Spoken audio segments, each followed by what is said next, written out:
one of the things that is unique about the racing industry and the horse industry in general is that once you're in it, it takes over.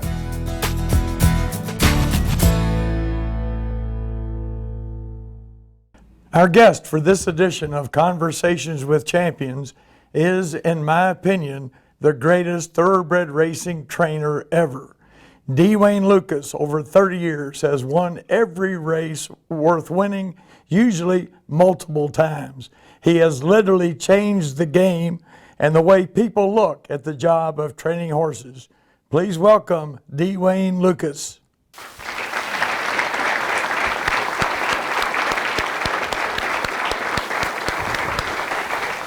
Thank you.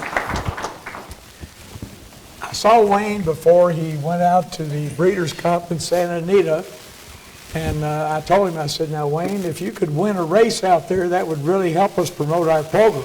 And doggone if he didn't do it. Thank you for winning that Breeders' Cup race, Wayne. Yeah, we really loved her. Paid $126. She was 61-1, but she ran like she was 6-1, so it was really a fun day for us.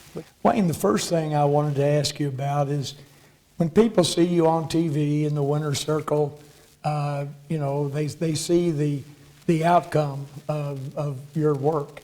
Of all the people I have interviewed and known in the sports world over 50 years, your work ethic is second to none. You were there at that barn every morning at some ungodly hour, like 4 or 5 o'clock, often working till 10 o'clock at night, and you do it day after day, month after month, year after year. Where did that incredible work ethic come from? You know, it's interesting you'd ask that, because I've always thought, and I say this to the young people in the audience, if you have a job, if you consider your life work a job, you're probably not going to be really successful. Not at the level that you maybe dream about.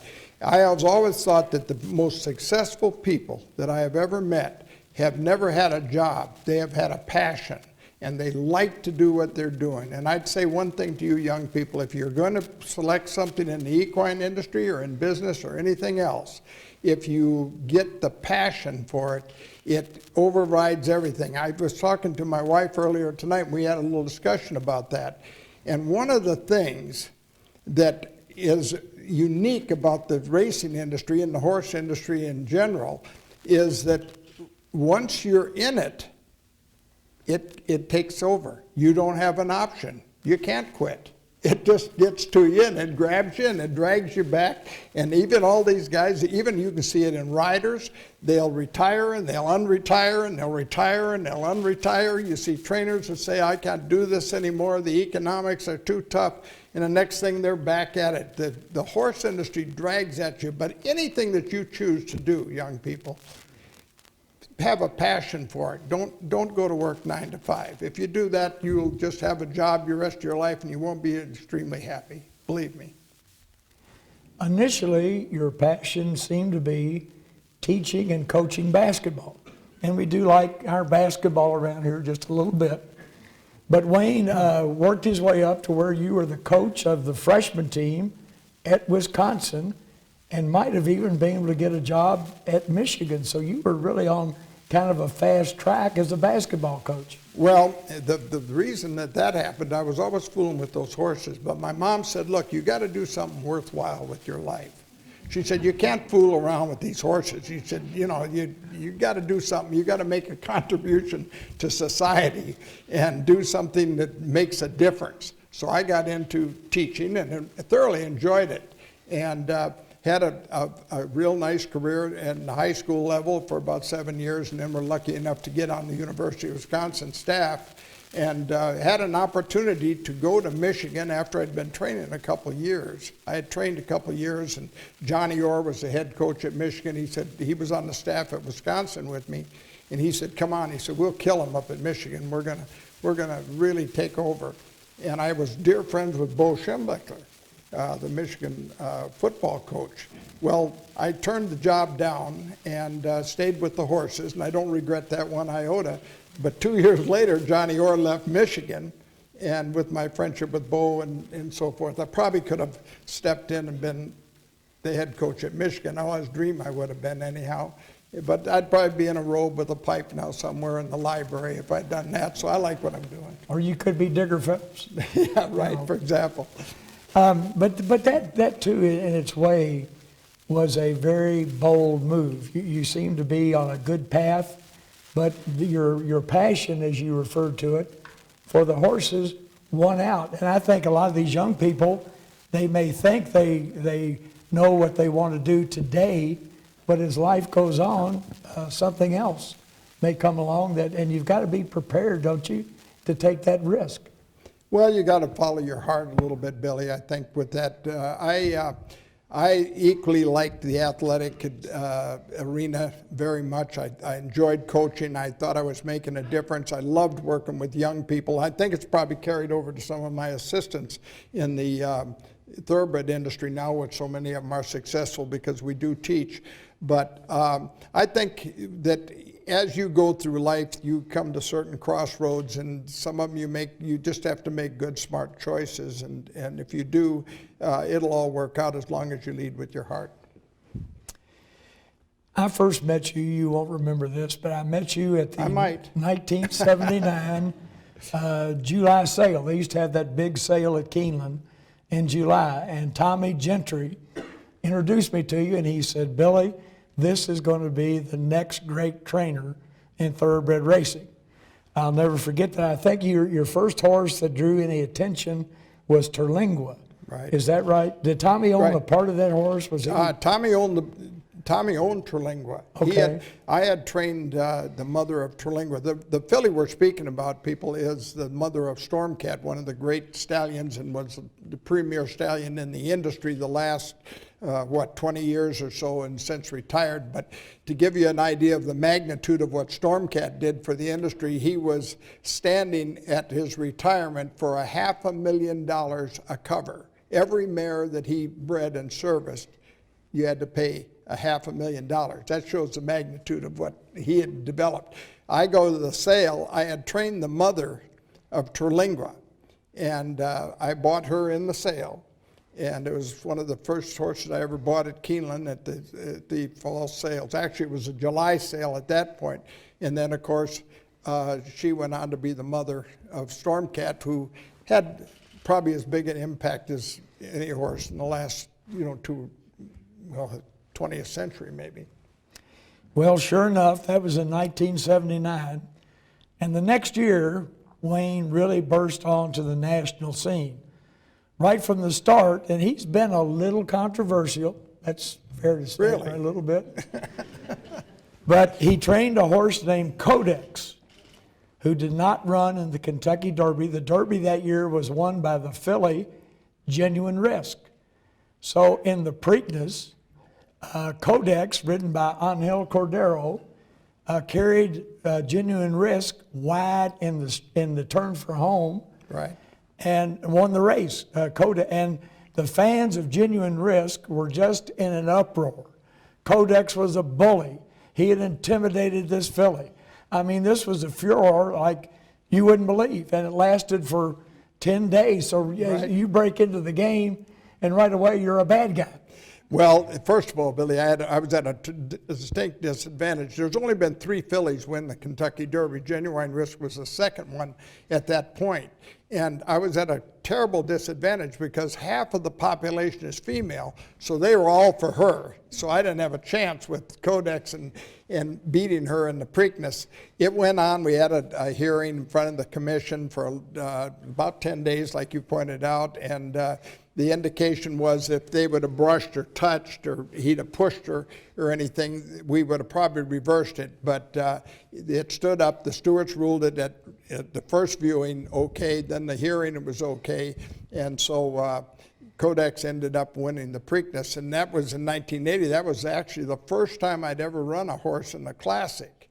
And I went out of there, and being cocky as I am, I said, hell, there's no big deal to this. I just take one over there and we win one right away. I didn't realize it was going to take 8 more years to get the next one.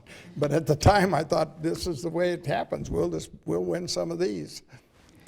You have trained so many champions, so many great horses. I know you've been asked this before many times, but is there a favorite horse or a victory that really sticks out a little bit more than all the others? Well, the favorite horse part is asked a lot, and you have different times and eras of horses and different deals that you kind of get favoritism out of the one that maybe tries or is an overachiever. If you go back through our champions, the ones that I think that stand out are the ones that have probably overachieved, that I thought,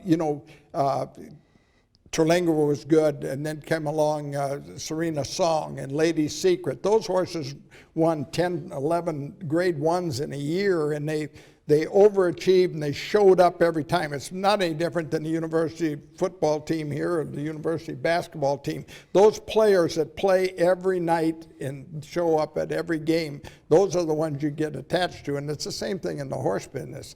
And so I don't know if I'd have to pick a year or a 10-year span there, but of course Winning Colors comes to mind because that was our first Kentucky Derby. If you're in this game, you want that on your resume. You want to win a Kentucky Derby.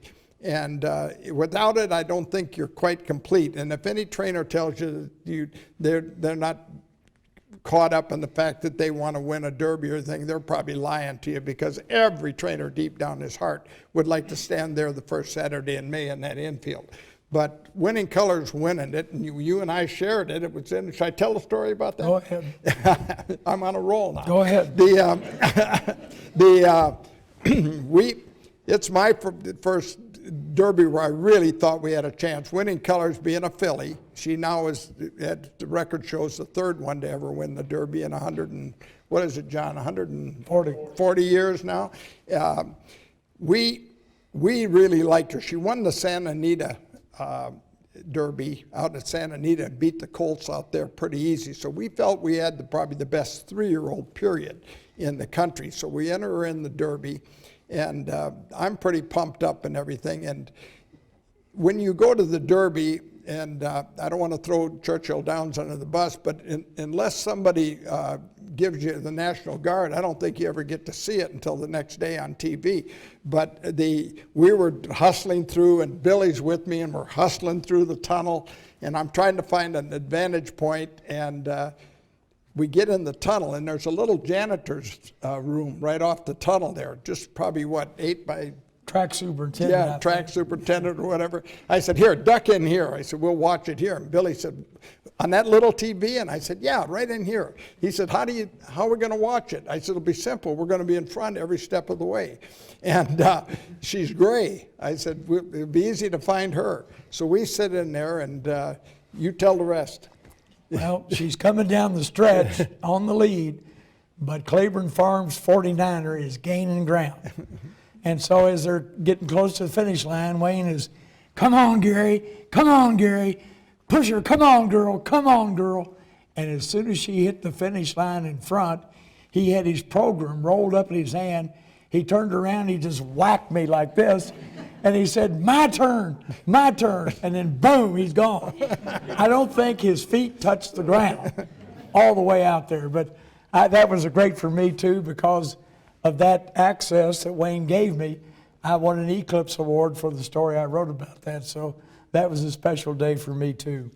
The first one's always very special. It really is. If you're lucky enough to get more, they're all special, and they all have their own story, their own moment, and so forth. But each and every one of them, that is such a difficult race to win, and it is. You Kentuckians can stand tall, because they'll never upstage it. We've got the Breeders' Cup now with a $5 million purse for the Classic and everything, but the Derby will stand alone. You cannot deny 140 years of tradition and all the history that you all have here in this state. It'll stand by itself, and they'll never upstage it. Now, I'm going to ask you, I know that what's most important to you is today and tomorrow. You always are looking forward. So I'm going to ask you about a few issues. I don't want you to be shy. I know sometimes you're very reluctant to express an opinion. So feel free.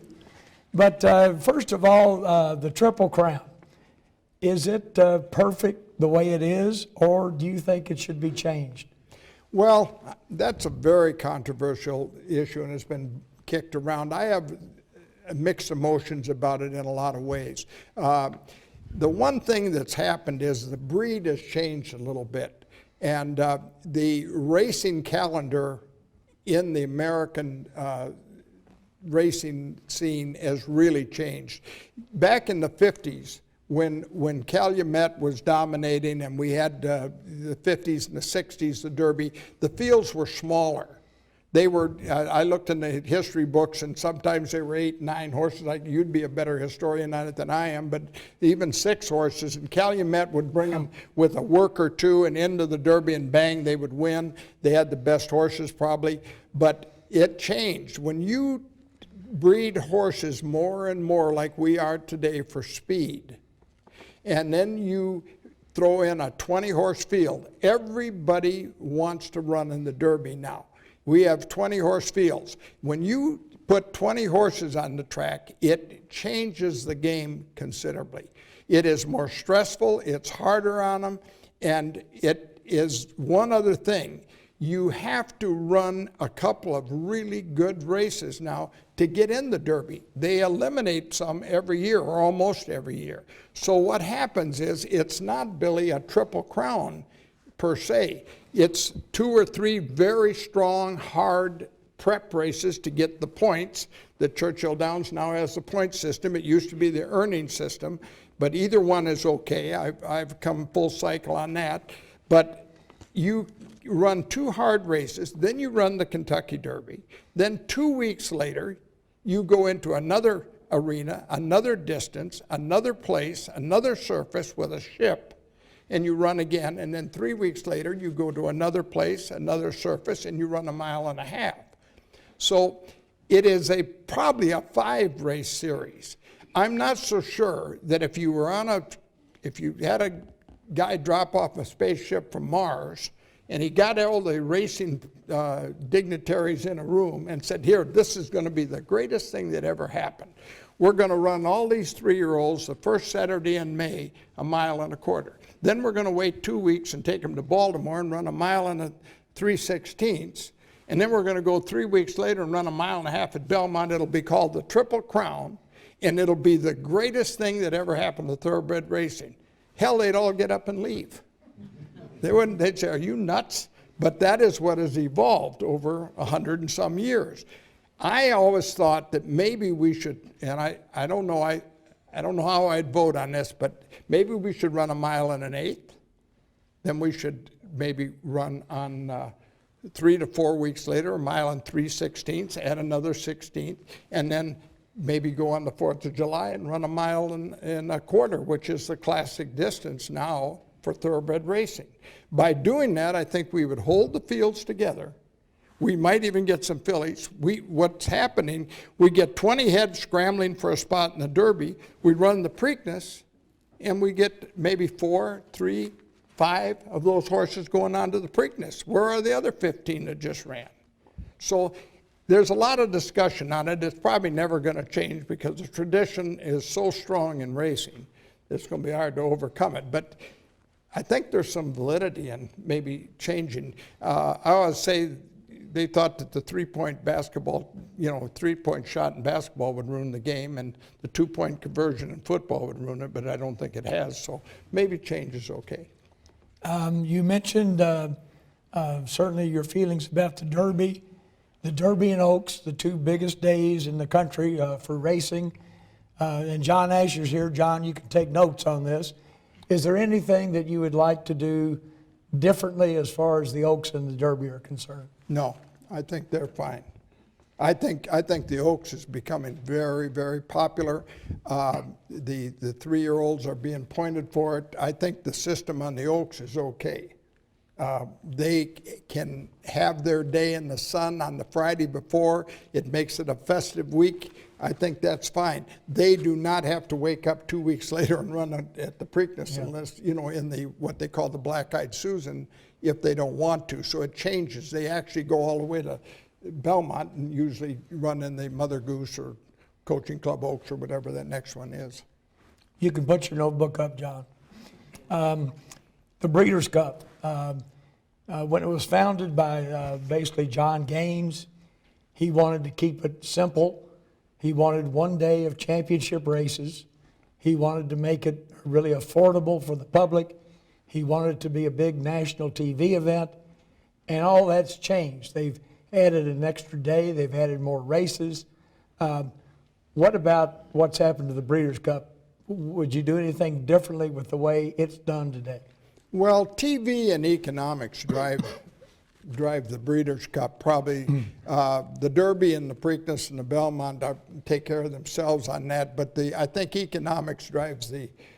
See, you're asking, for those of you who are not familiar with the Breeders' Cup, here's what happens. When a stallion is standing anywhere in the United States, one season, one cover to a mare at whatever his advertised fee is, goes towards that pool to the Breeders' Cup. Then each one of his foals is nominated. After he's nominated, then they nominate the foals when they're babies, and then they become eligible. So it pools a lot of money towards the Breeders' Cup. So when you get to maybe eliminating some of those races, you're going to get some of those breeders are going to, bow their neck a little bit and say, well, I don't know about this, because we're paying a stud fee in, we're nominating all these foals. We need to have more diversification and more chance to run.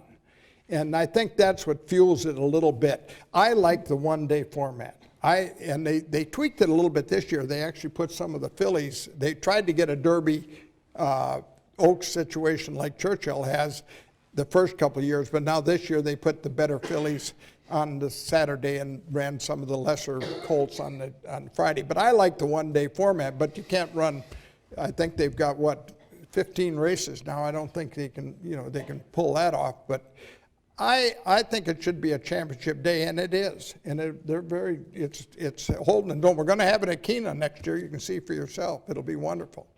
Well, that was the next thing I wanted to ask you.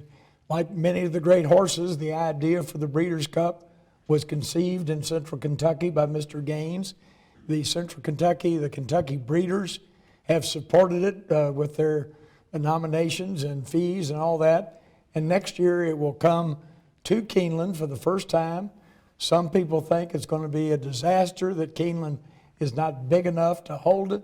Other people like me think that Keeneland being Keeneland, it's going to be a first-class event. I agree. I think Keeneland will do a great job. They're going to make it an event. I think it's going to be a very special day. Keeneland does things right, and they don't have a budget. So they'll figure out how to do it first class. I think that it's going to be a wonderful event right in the heart of the bluegrass, where everybody, all the breeders and everything, I think it's going to be a great event. I don't feel like everybody's worried about a traffic problem and maybe seating. They're going to eliminate a lot of that by tour busing them in from downtown or whatever, parking lots like they do the PGA or, these large events. So I don't think it'll be a problem, and I think Keeneland will do a great job, but to have it in the heart of the bluegrass is important. And that's not to say that Santa Anita out in California didn't do a great job this year, in the last couple of years actually. Of all the major professional sports, thoroughbred racing is the only one that doesn't have a national office or a commissioner. There's been a lot of talk about that over the years. What's your feeling about that? Well, here's the problem, I think.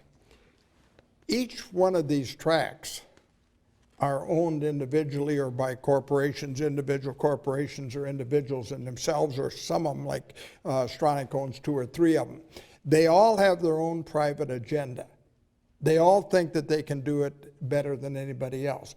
That would be like, and I talked to Jerry Jones of the Dallas Cowboys, that would be like if Jerry Jones said, to hell with the National Football League, I can sell jerseys and I've got the best stadium in America, I don't need the National Football League. He would do a lot of things different, but he has to take care of Cleveland and Green Bay and some of the smaller markets. So the league dictates what they can do. What happens in racing is each one of these racetracks, I think, have their own private agenda, and they have trouble holding hands and coming together to do what's best for racing. That, I think, is the problem. If we could get them all to cooperate and say, okay, we're going to coordinate the stake schedule all across the country. We're going to coordinate the medication schedule all across the country. We're going to have a czar, and he's going to be like Roger Goodell. He's going to be able to make decisions, which is in the best interest of racing. I think we could move forward. But you can't get Charlie Sella at Hot Springs or Churchill with their corporate group or Frank Stronach to all get in the same room and agree to that. But would it be a good idea? I think it'd be a hell of an idea. I don't know who would head it up, but if they had a board, I nominate you. I'm a horse trainer. I don't want to get in office. The thing about it is, you could even have when I trained for Gene Klein, he owned the San Diego Chargers. He told me that they would go into those meetings in Chicago, 28 teams at that time, and they would sit there and hammer on issues and cuss and swear and get in each other's face and everything else.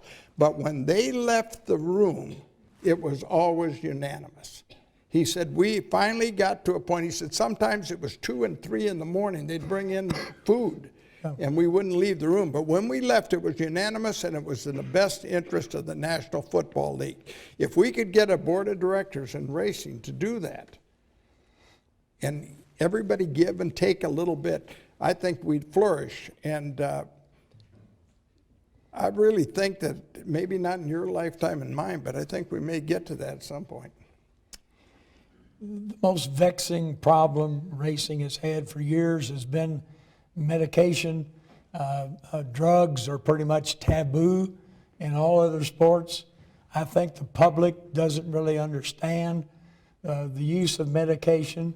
And within the industry, you now have a fairly new group called WOA, that stands for Wheat, Hay, Oats Alliance, that basically wants to ban all race day medication. And then on the other end of the spectrum, you have the smaller stables, the claiming horse trainers, who claim that they need medication to basically keep their horses together and keep them running to fill races. And racing has never really been able to resolve that issue. Well, there's a couple of things here. First of all, perception and reality are not the same thing. We have tried to develop a frontier of trying to get to the bottom of the medication issue. Obviously, we have to get a hold of it. Here's the thing.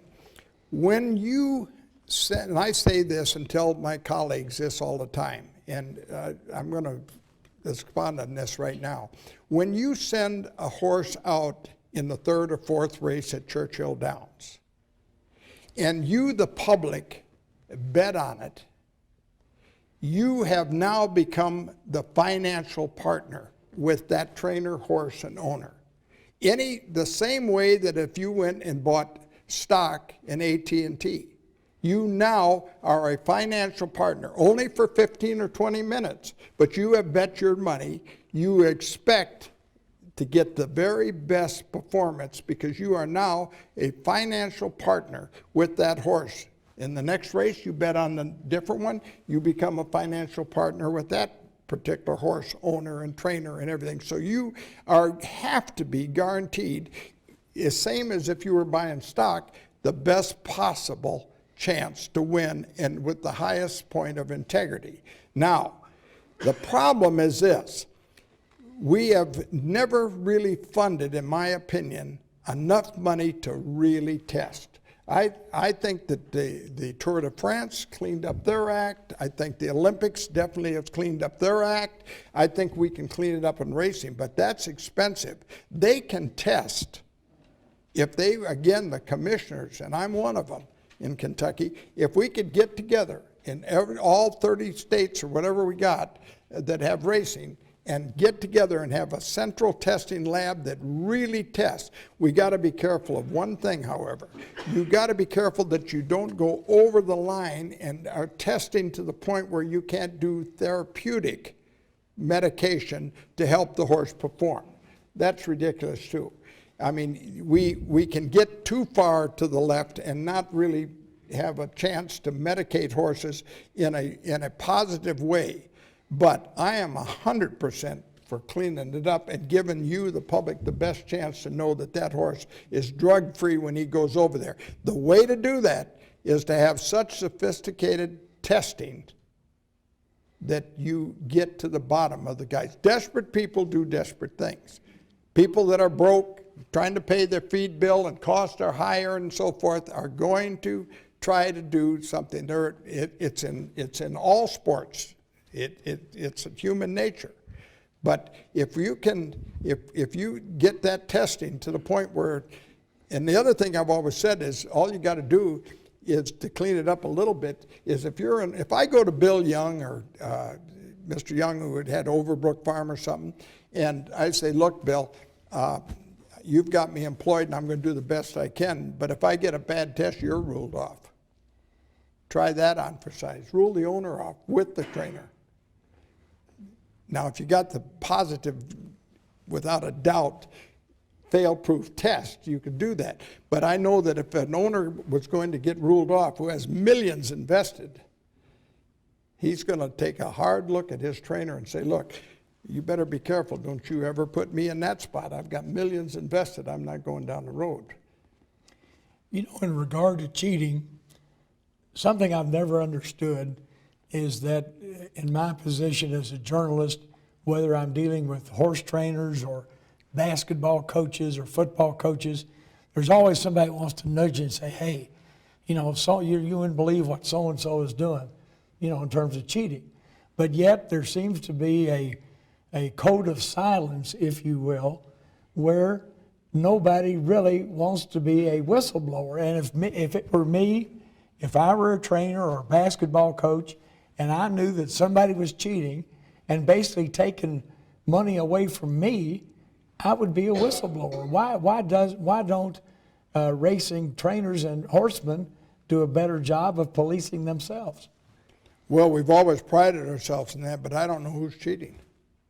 It's gotten so sophisticated, Billy, that, I mean, they come with stuff, you know, they've, in the last 2 years now, we've come with some tests that have showed up, and I'm just amazed. I don't know where the hell where the testing grounds is or where they come up with this stuff, but if you ask me who's cheating, I wouldn't have a clue who's cheating. I'm assuming that we go out there every day, that we're all on a level playing field.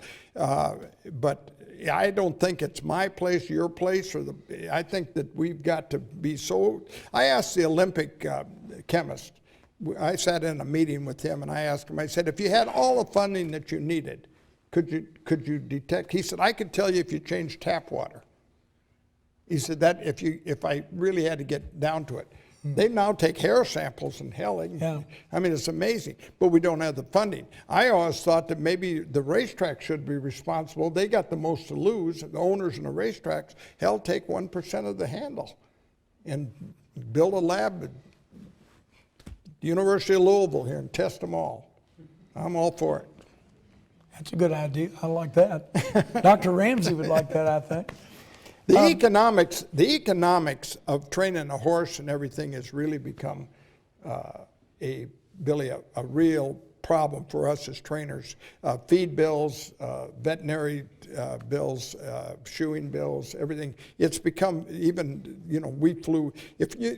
How about this? We fly to the Breeders' Cup. If you fly from Louisville to L.A. with your horse and fly him back, what do you think that cost? Just north, almost $10,000. Wow. Yeah, I mean, you know, you better win. You got to win races in order to survive. It costs probably $35,000 to $40,000 a year with the feed bills and so forth that we deal with every day. So the economics of it are really tough. And then, you know, tracks are, you know, always trying to show a profit. They got stockholders in some cases to answer to, and so it's a problem. That reminds me of one year when the Breeders' Cup was in New York. Wayne let Jim Bolus and I fly with him on and the horses on the plane up to, it was the only time I've ever been on a horse plane, and we sat on bales of hay on the way up, and I promise you it was more comfortable than any commercial flight I've taken in 20 years. One bale was coach, 2 bales was first class. That's right. Wayne, most of the horsemen I've known love their horses. They want to give their horses the best treatment. I've been with you when you have literally wept over losing a horse. And yet there seems to be a group, PETA, the People for the Ethical Treatment of Animals, who seems hell-bent on trying to eliminate thoroughbred racing. And just recently they released this tape of trainer Steve Asmussen's assistant making some very vulgar and inflammatory remarks about horses that he had trained. What would you say to those people? I mean, they just don't want to listen to the other side of the story? Well, first of all, that was very damaging, and I did have a lot to say to that organization. Steve is a friend of mine, Scott, who was on that video. I had a lot to say to him, and I think that that was unfortunate. It was undercover, you know. I think they took the worst of the worst there and portrayed it. I would say to anybody at PETA, if they'll come and spend, and I'd be glad to do it, if they'll come and spend, I'm going to give you 4 or 5 trainers. I don't want to say in my barn because that'd be prejudiced, but I would give you 4 or 5 trainers. If they'll spend a week or 2 and see. I mean, if your kid comes home and he's got a snotty nose, you say, look, you know, blow your nose, get to bed and get some sleep. If one of my horses gets a snotty nose, we take a blood count, we check him over, we check him, take his temperature every couple hours. We're taking good care of these. We got a tremendous amount of investment.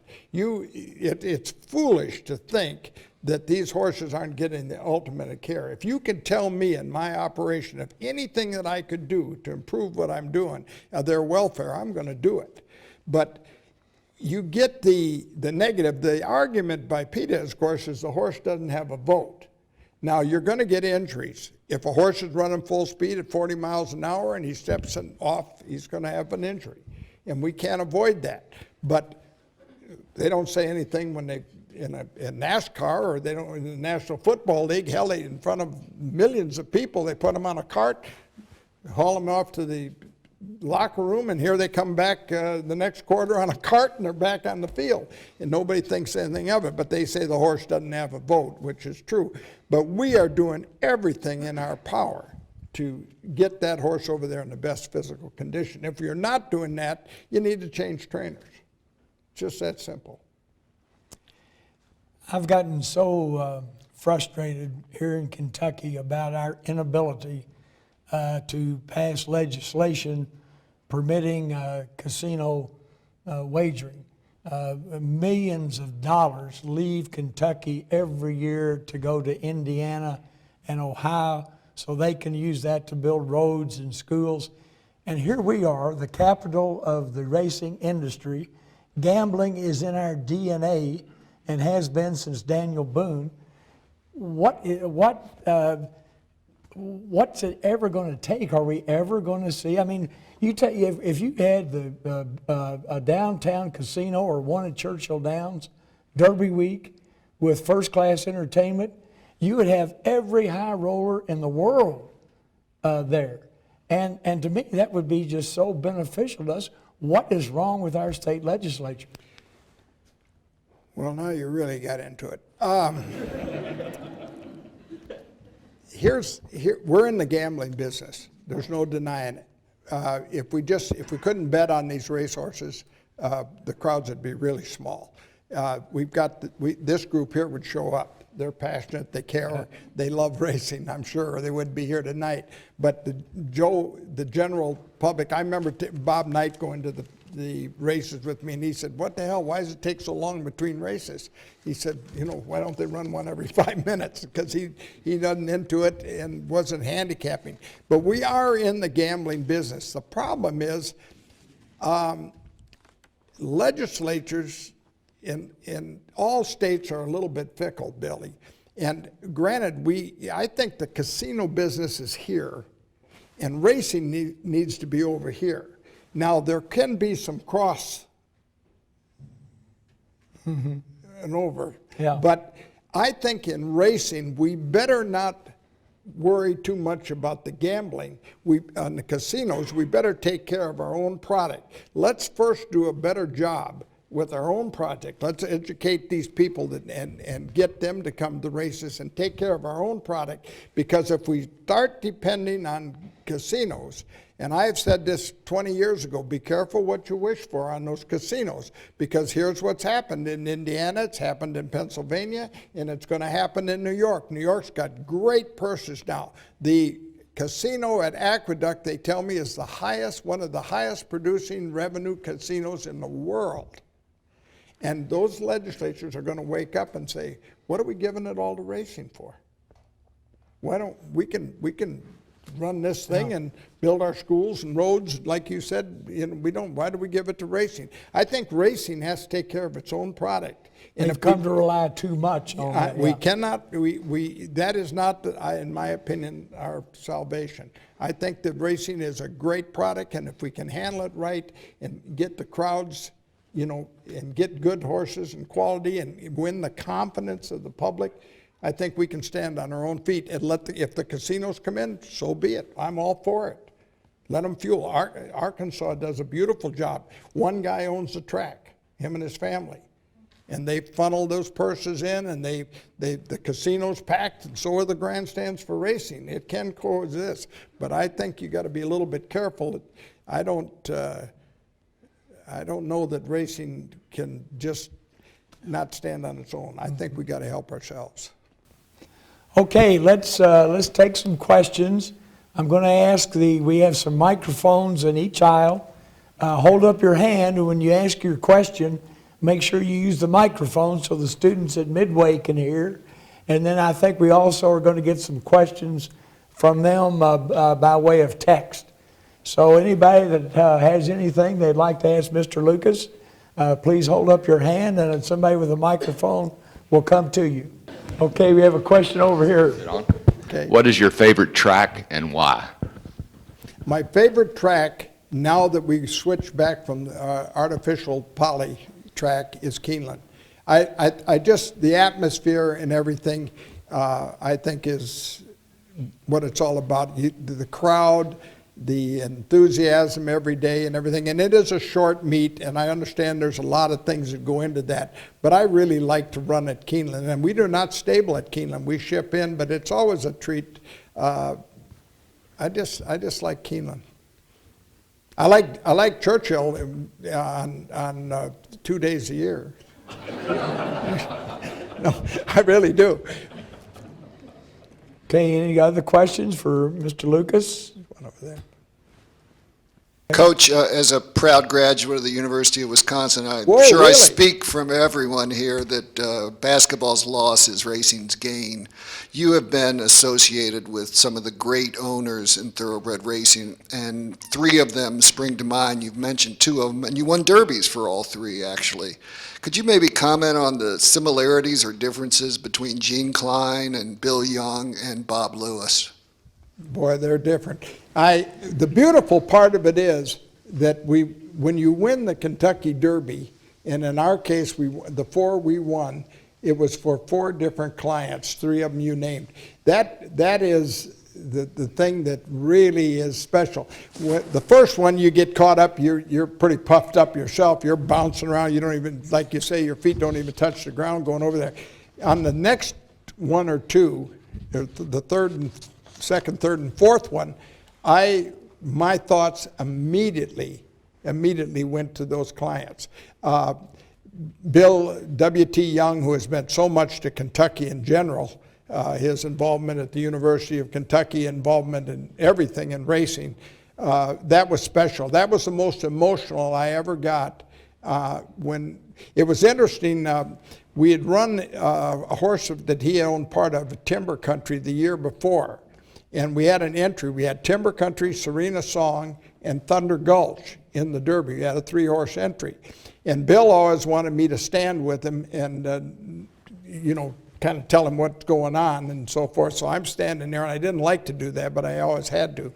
And so I'm standing there with him, and Timber Country makes this big move, and he gets up, and he's hanging in there, and it looks like he's going to be second, and he finally ends up third in the Derby. And Bill turns to me, and he said, don't worry, we're both young, we'll have another chance. I thought he ran really well. You did a great job. He looked at me, he said, by the way, who won it? And I said, I did with the other horse. He said, well, what the hell are you doing standing here? And I said, well, I'm visiting with you. He said, well, get down there. Thunder Gulch had beat him. We were first and third. But they were different. Bill was such an inspiration to everybody that had been around him, Mr. Young, and he would call me in the evening in his latter years, and he would say, Wayne, I don't have anything on my mind tonight. I just wanted to visit. And then he would philosophize on his philosophy of business, and he would say, now, Wayne, don't try to get rich twice, and stuff like that. And then after a little while, he'd say, I'm tired now. I'm going to hang up. I love you. And he would hang the phone up. That's the kind of guy he was. Bob Lewis was one of those guys that he says, I've hired the best I know. He had Bob Baffert, he had me, he had a couple other smaller trainers, but he let us completely do what we want. And I remember when we ran Commendable in the Belmont, he called me, and he was so gracious always. He'd call me and he'd say, he said, Wayne, now Commendable in the Belmont. He said, most of my friends tell me we don't belong. And I said, hell, Bob, I think we're going to win it. And he'd say, well, Wayne, you're driving the bus. And that would be the end of it. And I always said we'd be standing together in the box at Santa Anita, and we'd get beat, and I'd turn around to say something to him, and he'd be 3 boxes down congratulating the winner. That's the way he was. He was unbelievable. Gene Klein was New York tough. Oh, unbelievable. I wrote so many apologetic letters. He got on the parking attendant, the maitre d', everybody. He was New York tough. I mean, he was really something. Tell you an interesting story. He sent me to the sale at Keeneland. And he said, now don't get crazy in there. Just, try to buy a few good horses. And he said, be careful. So I go in there, and I waited till always about 4:30, 5 o'clock to call him, because he always had a few martinis and he was easier to deal with. So I waited till a little bit later in the evening till he had 4 or 5, and I called him up and he said, what's going on? And I said, well, we had a good day. We bought a filly for $150,000. Good. I said, we got another colt that I liked a lot for $250,000. And he said, fine. And I said, then, Gene, I got a little bit carried away on one. I said, I really liked this one that came up, and I said, I gave $1 million for one. And it went dead silent. He says, gol damn, get back in there and get the average down. But that's the way he was. I got to tell real quick my favorite Bill Young story, because Wayne is involved in that one. I had a pet cat, Siamese cat, whose name was Ozzie. And that cat loved me. I loved that cat. He got killed. And I wrote a column about it for the Lexington Herald-Leader. I get a call the next day, and it's from Mr. Young's daughter, Lucy. And she said, Billy, I was so touched by that column. We're going to name the best storm cat colt that we keep Ozzie Cat. Now, at this time, storm cat is getting, $500,000. I mean, I'm saying, golly, that's great. Well, they did that. Named this colt, beautiful colt, chestnut colt. So I kind of forgotten about it, but I get a phone call one night from Mr. Young. He said, Billy, we're taking the plane up tomorrow to Saratoga. That horse is going to make his first start. Would you like to go with us? Well, are you kidding me? Mr. Young's plane, you've been on it many times. Yep. Unbelievable. So I go to Bluegrass Field, get on the plane, fly up to Saratoga, land, 2 big black limousines waiting for us, take us to the director's room. People are brushing flies off of us, the whole deal. we go out to watch Wayne saddle the horse. And Mr. Young, a great gentleman, very modest, very country in his ways, and he introduced me. He'd say, this is my friend from Kentucky, Billy Reed, and we named this colt after his deceased cat. Well, the horse almost won that day. Yeah, he was a really good second. Yeah. Very exciting. And you know, I'm in another world, right? And Mr. Young decided to stay in Saratoga, but his son is now going to get on the plane. He says, Billy, do you mind if we stop in Nantucket so I can, they can drop me off? No, that's fine. Bill, Nantucket, that's great. I mean, it was one of the great experiences of my life. Unfortunately, Ozzie Cat didn't turn out to be quite good. He was kind of like you, pretty average. Wow. All right. Do we have any questions from Midway? Yeah. We do. First and foremost, thank you to Dr. Holland and the Equine program at Midway College for joining us tonight. They have 3 questions for us. The first being, what was his worst day, being Dwayne Lukas, on the job, and how did you overcome it? My worst day probably was in the Kentucky Derby, believe it or not. I had a colt called Capote that was 2-year-old champion. And then he got really sick, and I was so aggressive and so green at what I was trying to do, and probably the most aggressive I've ever been. But this horse got real sick from the fall of his 2-year-old year going into his 3-year-old year, and I got him looking good, but I didn't have him right where I wanted, but I was in complete denial. And I ran him in the Kentucky Derby, and he ran dead last as a champion 2-year-old. And it was such a lesson. You know, young people, always don't be afraid to lose. There is a great lesson. When you win, you get puffed up, or when you do something really well, or if you do something athletic or in your grades or so forth, you get pretty puffed up and you get pretty self-satisfied. But when you lose, it's human nature for you to go and self-evaluate what you're doing.